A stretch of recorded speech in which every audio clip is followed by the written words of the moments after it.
नमः। श्री गुरुवे नमः। प्रिय विद्यार्थियों, बदले जीवन धारा में आप सभी का स्वागत है। हम कथा, कहानी, प्रेरक प्रसंग और अनुभवों के साथ हम हमारे जीवन को बदलने की ठान चुके हैं। आज हम हमारे चंचल मन के बारे में चर्चा करेंगे। हमारा चंचल मन ही यह हमारे सभी दुखों और सुखों का कारण है। तो इसलिए हमें इस मन की प्रक्रिया को ठीक से समझ लेना है। यदि हमने मन की प्रक्रिया को ठीक से नहीं समझा तो हमारा जीवन भटकता रहेगा, हमारा जीवन सही दिशा में नहीं जाएगा। इसकी जो प्रवाह की धारा है वो ठीक नहीं होगी और हम तकलीफों को पाएंगे। तो इसके लिए मैं आपको कबीरदास जी के 2 दोहे सुनाऊंगा। वैसे मैं संगीतकार नहीं हूं, फिर भी मैं प्रयास करूंगा। मन के मते न चालिए, मन के मते आने, जो मन पर असवार है, सो साधु कोई एक कबीरा, सो साधु कोई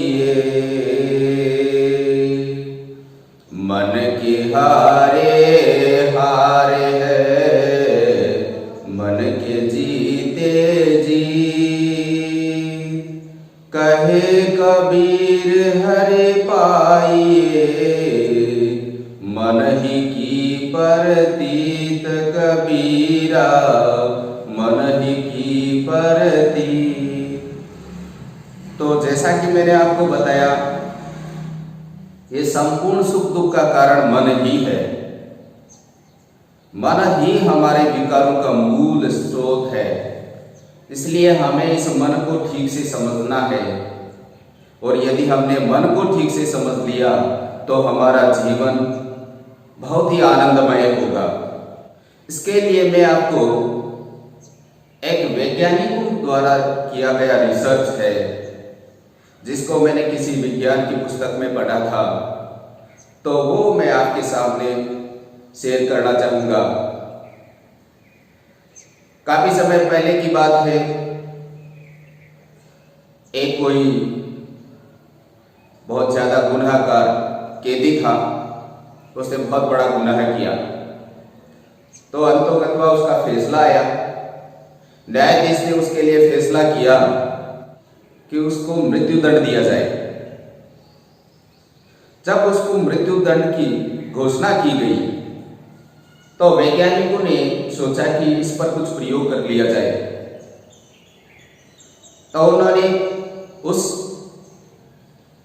जो अपराधी था उस पर प्रयोग करने के लिए अनुमति ले ली और उसको उस कैदी को कह दिया गया कि इसे फांसी नहीं देंगे, न ही सूली पर चढ़ाएंगे। इसको सबसे जो जहरीला सांप है, कोबरा जिसको बोलते हैं, वैसे विश्व में बहुत सारे जहरीले सांप हैं। हमारे भारत में सबसे जो जहरीला सांप है वो कोबरा होता है। तो उस कोबरे का डंक लगाए जाएंगे और उसी के द्वारा इसे मृत्यु दंड दिया जाएगा। ठीक है, सभी प्रकार की प्रक्रियाएं कर ली गई और उसे एक अंधेरी की कोठरी में ले जाया गया और उसके आंखों के ऊपर पट्टी बांध दी गई और उसे स्थिर बैठने के लिए कहा गया, या जैसे भी उसको बांधा गया होगा या जो भी प्रक्रिया की गई उसके साथ की गई। और फिर वैज्ञानिकों ने क्या किया, उसके शरीर पर कोबरा के डंक लगाने के बजाय उसके शरीर पर पिनें चुभाई गई। पिन चुभाने के बाद कुछ समय बाद में वो लटपटाता है और वो मर जाता है। जब वह कैदी या अपराधी मर जाता है तो उसके बाद में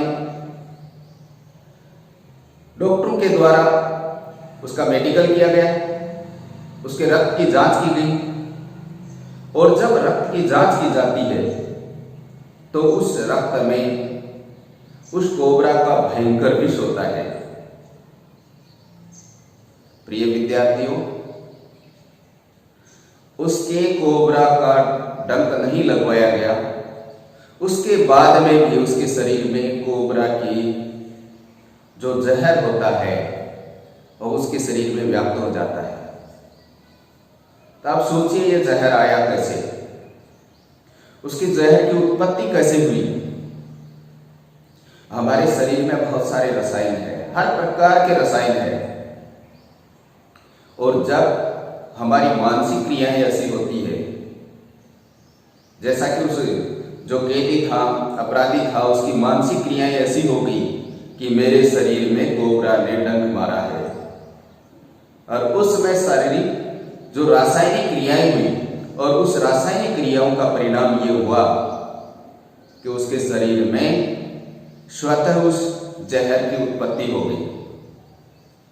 तो कहने का मतलब हमारा जैसा मन क्रियाएं करता है वैसा ही हमारे शरीर पर प्रभाव होता है। हमारे शरीर का संचरण या हमारी जो क्रियाएं हैं उसका संचार हमारे मन पर होते हैं। यदि हमने मन से सोच लिया कि हम हारेंगे तो हमारे शरीर की क्रियाएं शिथिल हो जाएंगी और हम निश्चित रूप से हारेंगे। और जिस कार्य में हम हारने वाले हैं और फिर भी हमारे मन में उत्साह है तो हमारे शरीर में ऐसी क्रियाएं आएगी, उस कार्य करने की हमारे शरीर में क्षमताएं जागृत हो जाएगी। जैसा कि कुछ बच्चे ऐसे कहते हैं, गुरुजी हमें याद ही नहीं होता, हम ये काम नहीं कर सकते। कहने का मतलब मन का भाव उसमें यह है कि हम ये काम नहीं कर सकते, तो वास्तव में नहीं कर सकेंगे। हाँ, कई सफलता अनायास मिल जाए वो बात अलग है, किंतु उस कार्य में सफल होना बहुत ही मुश्किल काम होता है। इसलिए प्रिय विद्यार्थियों, सबसे पहला हमारा काम है हम हमारे मन से मजबूत हों, हमारे इरादे अच्छे हों। और ये हमारा मन मजबूत बनता कैसे है, मन के भाव बढ़िया कैसे बनते हैं? मन के भाव बनेंगे हमारे वातावरण से। हमारा वातावरण बढ़िया होगा तो मन के भाव बढ़िया होंगे। हम अच्छे लोगों के बीच में रहेंगे तो हमारे विचार अच्छे होंगे, हमारी मानसिक क्रियाएं अच्छी होगी। और हम बुरे लोगों के बीच में होंगे तो हमारी मानसिक क्रियाएं बुरी होगी।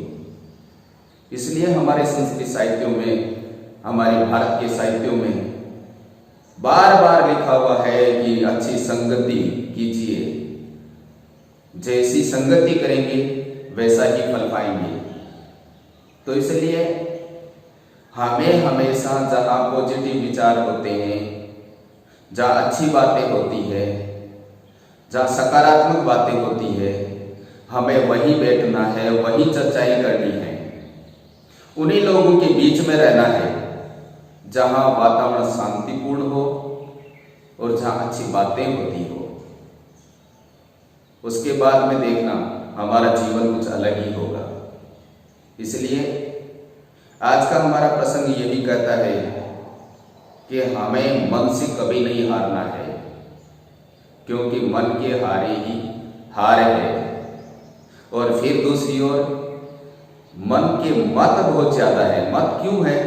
जिस किसी के भी हम संपर्क में आएंगे हमारे मन के मत उसी प्रकार से हो जाएंगे, हमारे मन के विचार वैसे ही हो जाएंगे।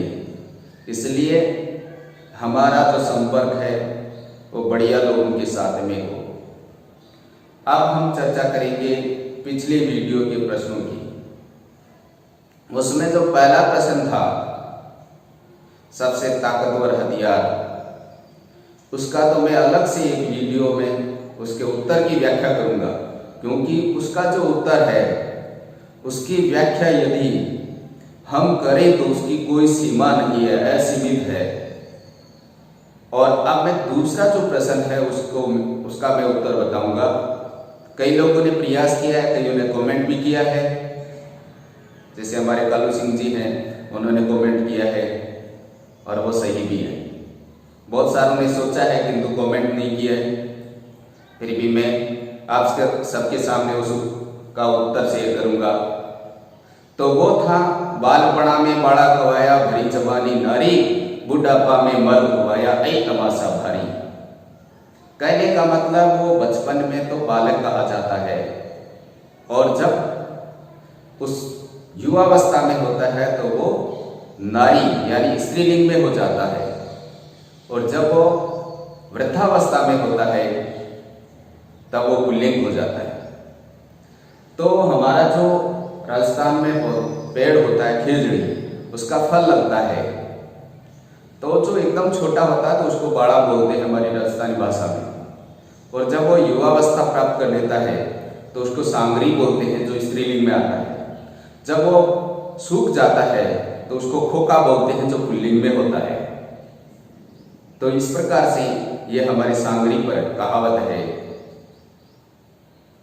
फिर आज का सवाल,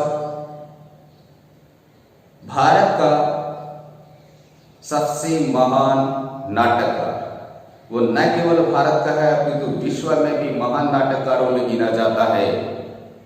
और ऐसा नाटककार जो 25-30 साल तक महामूर्ख था और उसके बाद में महान नाटककार, महान काव्यकार बन गया, तो उसका नाम आपको कमेंट बॉक्स में लिखना है। इसके साथ ही हमारे राजस्थान से जुड़ी हुई एक पहेली है, वो पूछूंगा। ये पहेलियां मैं क्यों पूछ रहा हूँ, इसके पीछे भी मैंने आपको पहले भी कारण बताया था, आज फिर बता रहा हूँ, ताकि हमारे बच्चे बुजुर्गों के पास में जाएं और उनसे पूछें और हमारी पुरानी संस्कृति से भी जुड़े। तो वो है रगमग रगो चले, रगमग रगो चले तीन मुंडा 10 पग, रगमग रगो चले तीन मुंडा 10 पग। तो इसका ये 3 मुंह क्या है, 10 पग क्या है, ये किसके बारे में बताया गया है, इसका जो उत्तर है वो कमेंट बॉक्स में लिखेंगे। तो मैं मानता हूं आप अपने मन को मजबूत करेंगे और अपने मन को विकारों से दूर रखेंगे। इसी आशा के साथ जय तु भारतम, नमो नमः, पुनः मिलामः।